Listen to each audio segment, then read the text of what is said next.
Bien, este es el circuito eléctrico. Muy sencillo, que ya habíamos visto. Aquí lo tenemos de manera pictórica y aquí ya lo tenemos de manera esquemática, ¿cierto?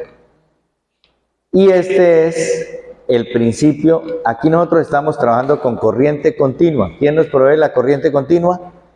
Las baterías. ¿Y las baterías de dónde fueron inventadas? De experimentos que se hicieron con reacciones químicas con diferentes materiales. Entonces de ahí sale lo que es la corriente continua. Pero la corriente alterna, que fue un cabezazo el cabezazo de la corriente alterna, ¿de quién fue? De Faraday y Franklin. ¿De Franklin? El cabezazo de Franklin, que él llegó y dijo, si yo tengo un campo eléctrico,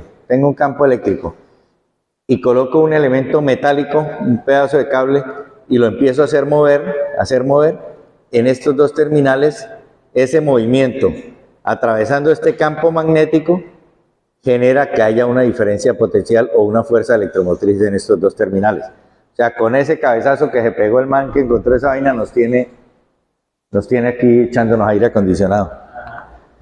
Entonces, él lo que encontró fue eso, dijo, yo tengo un campo magnético acá, ¿sí? Entonces el campo está todo el tiempo aquí presente y él dice, y yo coloco un alambre y le genero un movimiento, pues el experimento de él fue mucho más sencillo. Aquí colocaron este alambre en un eje y empezaron a hacerlo girar, a moverlo. Y al estar en estos movimientos, dentro de estos puntos, encontraron que había diferencia potencial que también podía hacer que la lámpara se encendiera. Este es el principio eléctrico, el principio de los generadores de energía. Entonces, por ejemplo, una hidroeléctrica, ¿qué es? Un agua que cae aquí, una energía potencial cae acá, empieza a hacerme mover esto, que sería la turbina, y ella está acoplada aquí a un devanado, y el devanado está metido dentro de un campo eléctrico, que el campo eléctrico nos lo proveen los bancos de baterías. O sea, para generar la corriente alterna necesitamos de la continua, y se generó. Entonces, ese fue el cabezazo que se pegó. Entonces, de ahí tenemos las dos energías. ¿De cuál esta frecuencia que aparece aquí, que dice 60 Hz o 60 ciclos sobre segundo, de qué depende? De la velocidad aquí que le estemos sacando aquí a este elemento. Bien, volvemos al circuito básico. Aquí, entonces, ¿qué tenemos? La forma de la medición. ¿Cómo se mide la corriente? Colocando el amperímetro en serie con la resistencia, ¿cierto? Entonces, aquí lo tenemos pictórico y aquí lo tenemos esquemático. Está el amperímetro en serie con la resistencia, entonces la corriente atraviesa aquí por el amperímetro. Si voy a medir tensión, ¿sí? Entonces yo lo que tengo que colocar es el medidor, que en este caso tiene que estar en voltios o ser un voltímetro, lo coloco en paralelo con el elemento al que le voy a medir el nivel de tensión. Entonces por eso tengo la fuente, la resistencia y le coloco el voltímetro.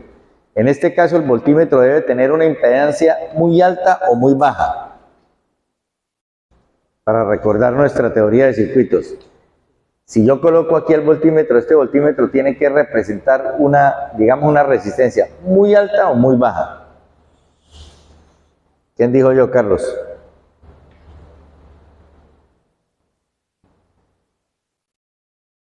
¿Qué dice Olger?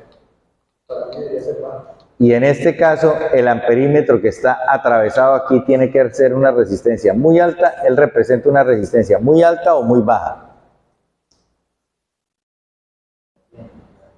¿Cómo?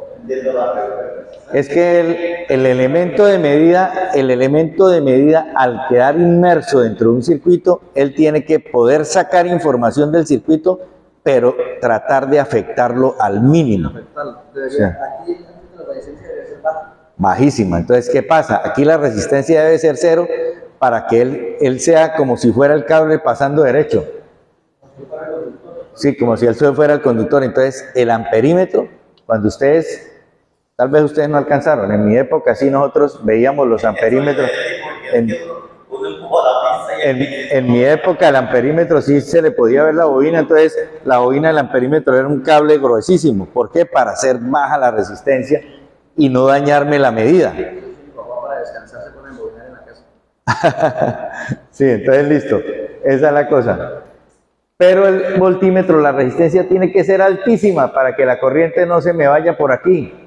O se va muy poquitica para darme la información, pero no me va a afectar la medida. Entonces, el voltímetro en paralelo es una impedancia, o llamémoslo resistencia por ahora, muy alta. Y el amperímetro en serie es una muy baja para no afectar. Bien, y para medir una resistencia sí nos toca sacarla del circuito del cual forma parte para poderla revisar. ¿Sí? Entonces, ahí están las tres protagonistas de la ley de Ohm: los voltios, los amperios y la resistencia. ¿Y cómo los voy a medir?